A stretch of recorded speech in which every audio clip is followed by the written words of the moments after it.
Have your partner bend his knee. Right above the knee, we go next to the knee, one hand. Where the finger lays on the inside of the thigh, there's a hole. In that hole is the liver 9 point. Directly above it is the spleen 11 point. So you place your hand on the knee. Where the finger ends on the inside of the thigh, you'll feel for it, there's a hole, a gap. You press in, that's the liver 9. If you go up a little higher, it's the spleen 11.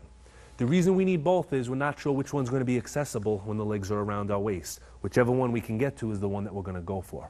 So he's going to lay down, he's going to put me in the guard position. Okay? Normally in this position, my job is to escape, to pass the guard. Go to cross side, get out. One of the obstacles is if he has very strong legs and I'm trying to break his guard open, it just won't open. So what we're going to do is use our elbow. All right? His legs are a lot bigger. You might be able to use your fingers, but it's a lot easier to use the elbow. We're going to feel for either the liver 9 point or the spleen 11. I prefer the spleen 11, but either works.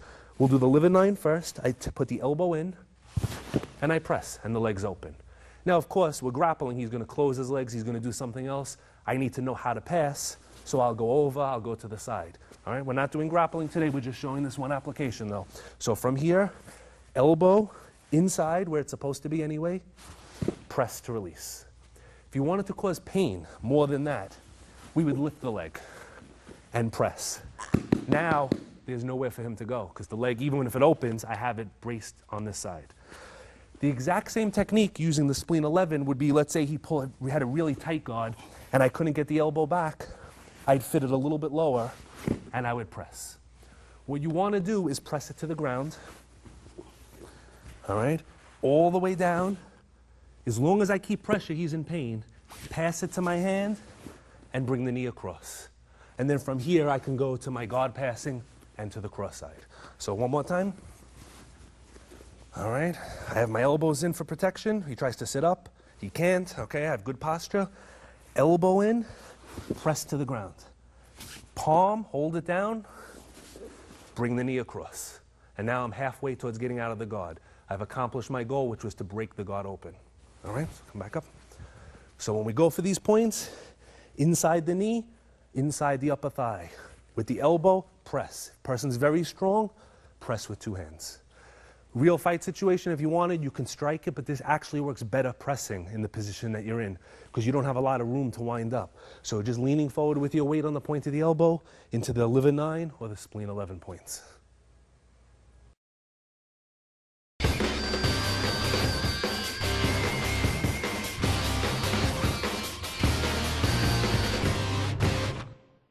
The next 2 points we're going to use in combination. The 2 points are gallbladder 25 and governing vessel 26.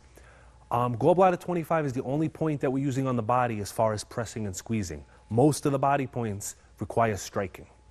This particular point has the application of escaping from a headlock. Okay, I'll come there for a second. If he has me down, all right, what I'm looking for is where his elbow is, in his back, right below the ribs. If we press, it's going to bring him back up. When he's holding me in a headlock, he's going to be down. When I press him, he's going to come up. The second point that we're going to go for is right here under the nose. We're just going to press with our center finger and continue bringing him to the ground.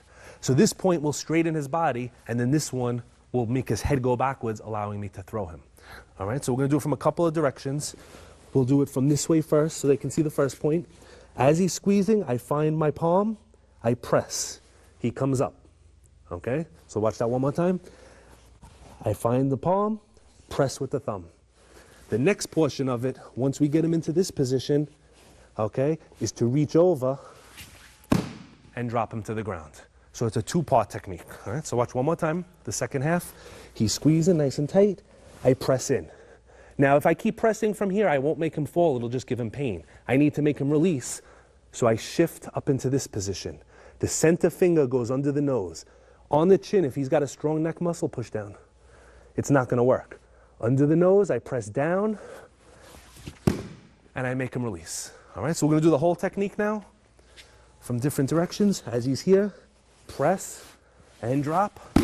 And now we'll do it from the other side to show you the press one more time. Ready? Press and drop. All right. So we have the gallbladder 25 the governing vessel 26. Again, the easiest way to find the back one is where the elbow touches the body, right behind it. And this one is very easy, it's just under the tip of the nose.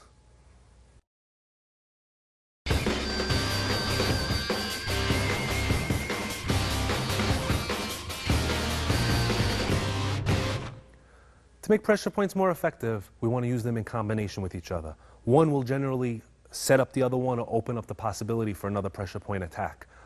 What we're going to use are points that we've covered already. We're going to use the heart 3 point, which is inside the elbow, between the bicep and the tricep.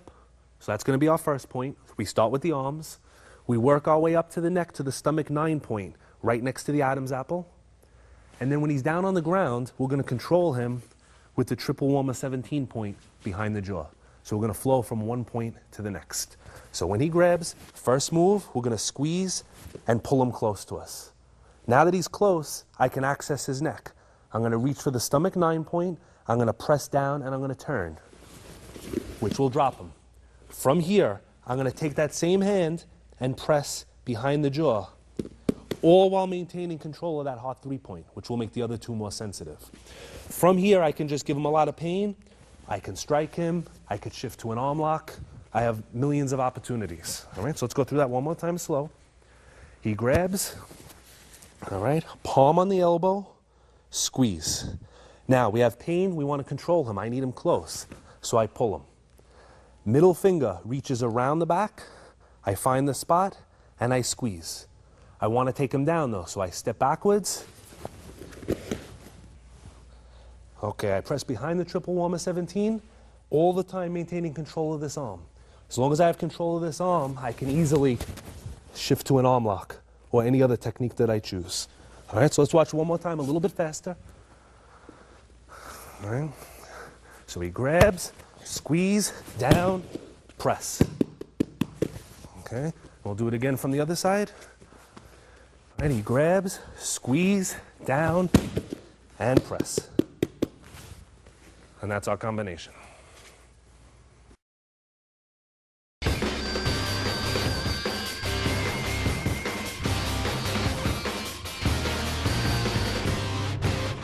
All right, the points that we're going to combine now are going to be the wrist points, all right?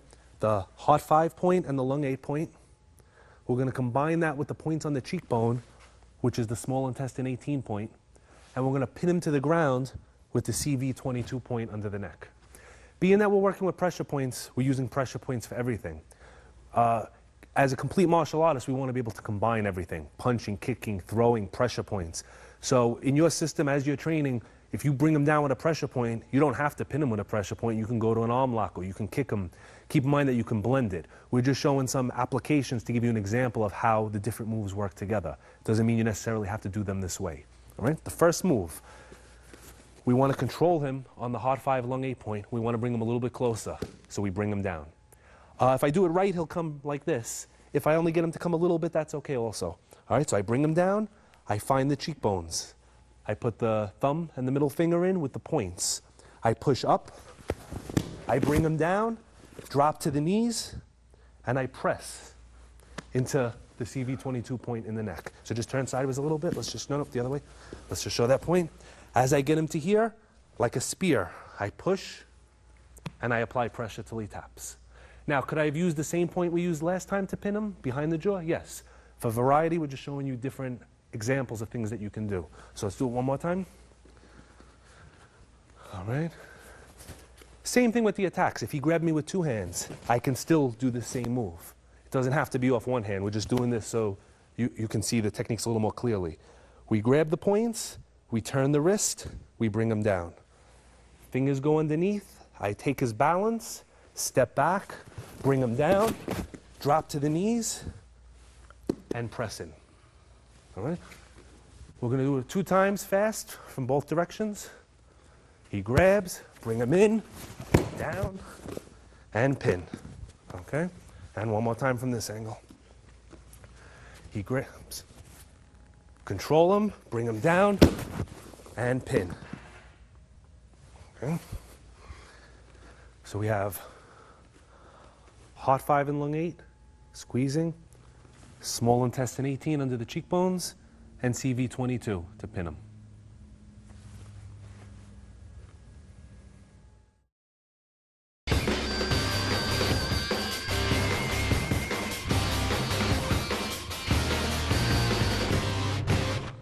The next two techniques we're going to put together are the large intestine 4-point, which was inside between the thumb and the forefinger, and the triple warmer 11-point, which was 1 inch behind the point of the elbow being rubbed. And this can be done in a variety of ways. Any way he grabs me, I can access that point with my thumb and roll him. Once I have him in this position, I bring him to the ground onto this point.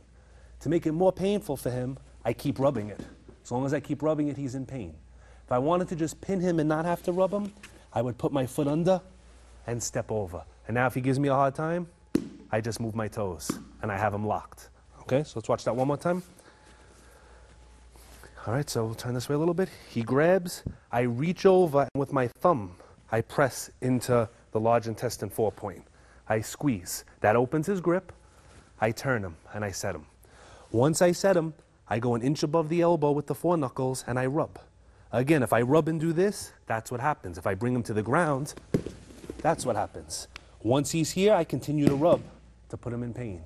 Or I slide the foot under the wrist and step on the tricep. And now by lifting my toes, I lock his elbow. I lift my toes and I press down with my other foot and I cause his arm to do this, locking his elbow out.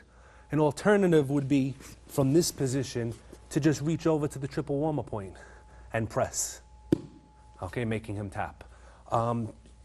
It would depend on his head position. If he was facing the other way, turn your head, then I would come in with my thumb on this side. If he was facing back that way, I'd put my center finger in on this side. So I could either continue rubbing or press into this position.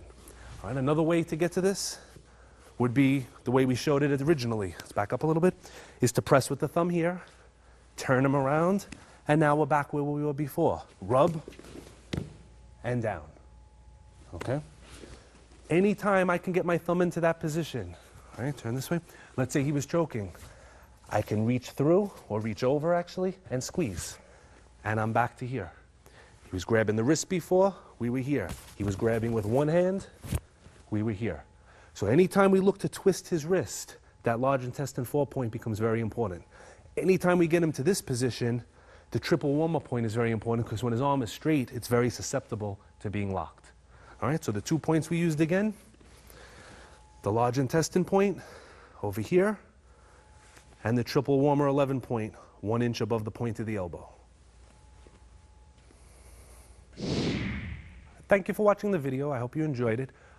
Keep in mind that what we've done today is a small piece of the puzzle. The puzzle is learning to defend yourself. Learning to defend yourself involves learning to use everything: punching, kicking, throwing, joint locking, and pressure point work. In situations where non-lethal force is necessary, squeeze points are excellent to use the fingertip power points that we practiced today. You won't injure the person, but you will be able to control them. Something else I want everybody to remember is that it's better to train under qualified instruction. While you can learn techniques from a video, it's better to be supervised because they can be dangerous if done incorrectly. Correctly performed, they're non-lethal and non-dangerous, but very effective. Incorrectly, accidentally, injuries can happen. Anybody interested in future training, my contact info will be at the end of this program, and you can email me and I will help you find a qualified Kyusho instructor in your area, or if you're in my area, you're welcome to come and see me. Thank you.